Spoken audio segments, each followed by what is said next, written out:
Now, the third rising tide that I want to address is the rising economic gap. This is significant. We have seen in just the last few years the largest transfer of wealth upwardly that has ever been seen in the history of this world. And that is power that is shifting to a few people. Just a few thousand people in the United States have power and control over everyone in this, not just this country, but most of the world. Since the economic crisis of 2008 and 2009, where millions of people lost their homes, businesses were bailed out by the government, and the average homeowner lost so much. The number of billionaires since that time has more than doubled, from almost 800 to 1,645 numbers of billionaires. Since March of 2020, during the COVID-19 crisis that we are experiencing as I record this, Jeff Bezos has almost doubled his wealth in that period of time, in 8 months. It took him 30 years to pass 100 billion for the first person to do that. 30 years to get there. From the founding of Amazon, 30 years later, he passes 100 billion for the first person to ever do that. And within 8 months, if he hadn't had a very expensive divorce, he would have passed 200 billion in 1 year. That is exponential growth. 30 years to pass 100 billion, 8 months to pass another 100 billion. That's what's happening in the world today. It's crazy how the wealth of the world is being accumulated by a few people. The 85 richest people in the world today increased their wealth, this is prior to COVID, by $688 million per day. That's unfathomable. Imagine, that's like $30 million an hour. a few weeks ago, Jeff Bezos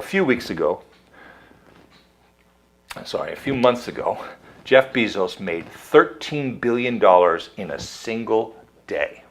That's more than 1.5 billion dollars an hour during an 8-hour day. That's just insane. Getting our minds around that kind of wealth is a challenge. It's hard for us to understand. So think about that. When you make $30 million an hour, how do you spend that kind of money? You can't. I mean, imagine you buy a skyscraper in Shanghai, or you buy a sports team in Los Angeles. That's the first hour. Now you make another $30 million the next hour. You spend that and you make another $30 million. You just, every hour you make another $30 million. Pretty soon, you have more money than you can fathom, more money than you could spend in a lifetime. You own everything that you could ever want, and you are getting another $30 million the next hour, and the next hour after that. And the wealth just keeps increasing.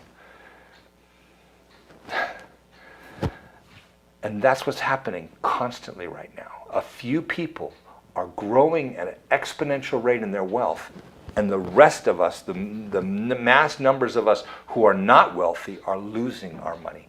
The middle class is shrinking rapidly. In fact, a few years ago, for the very first time in the United States, the middle class was no longer the majority.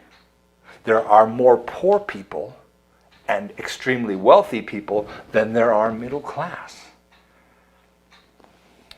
Now, artificial intelligence is happening real quickly, and it could be scary. Elon Musk, who has access to technology that most of us won't have access to for years and years to come, in July of 2017, he said to the National Governors Association, their summer meeting, he says, "I have exposure to the very cutting edge AI, and I think people should be really concerned about it. I keep sounding the alarm bell, but until people see robots going down the street killing people, they don't know how to react because it seems so ethereal.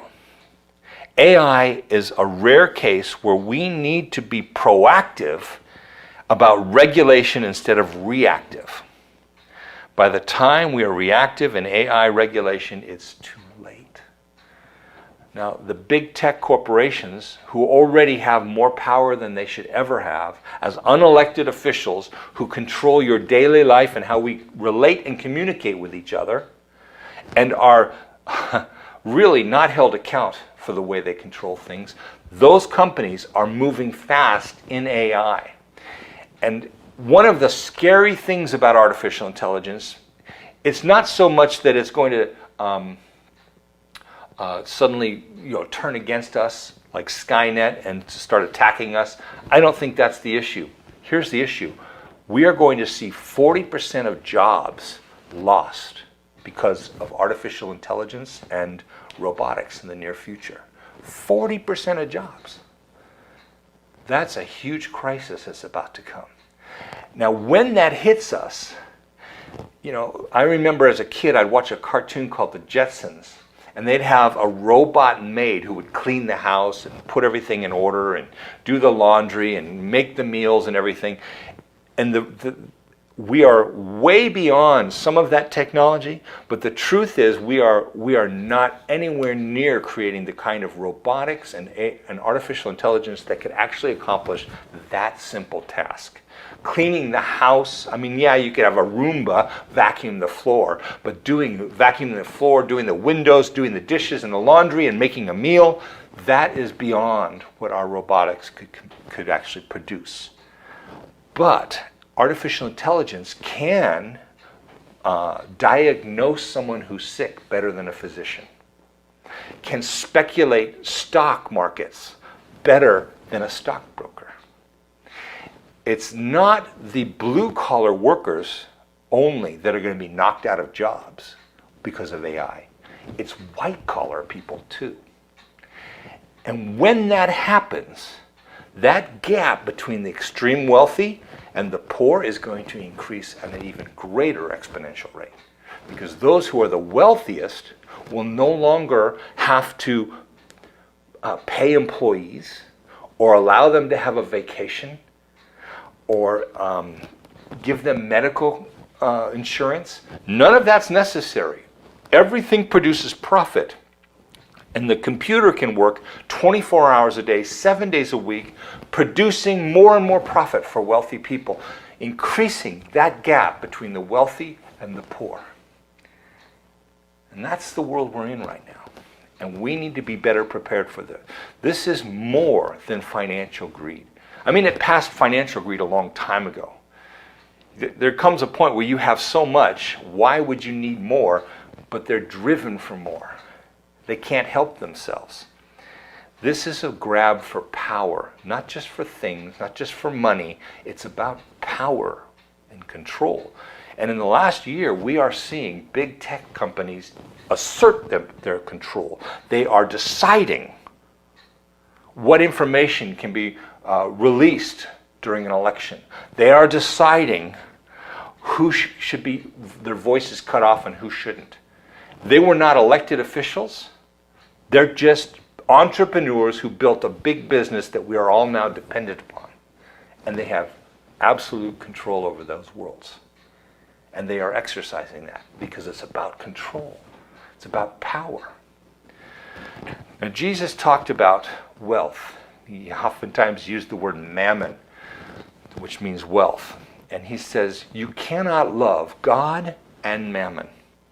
You will either love the one and hate the other, or you will serve one and hate the other. You cannot serve them both. They are diametrically opposed to each other. God and wealth cannot mingle. These people who are increasing in wealth and power and influence are pursuing mammon. They're not surrendering to Christ. They are the opposite. Now, I'm not saying all wealthy people are evil, but I am saying that those who surrender their lives to wealth are controlled and dominated by wealth, and they cannot love Jesus. In fact, they will hate Jesus and his people.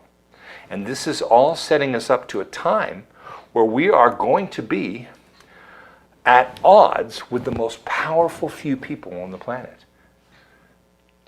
We're already seeing indications of this. I'm amazed. Every single week we go further and further to a point where we are going to see persecution in our time. Now that may shock you, but it should only shock you because of the experience you've had in your lifetime. But if you look at history, the amount of time where the church is not persecuted is very small. The time we've lived in where we have not experienced persecution is a anomaly in history. It's not the norm. And we are going right back to a place where persecution is common. Is the church prepared for this? I don't think we are. I think we live out in the open in such a way that we have a bullseye on our back, and it will be so easy to persecute us. And we won't know what to do when it comes. So what I want to do in this course is talk about ways to actually go back to a kind of Christianity that is no longer vulnerable if persecution does come.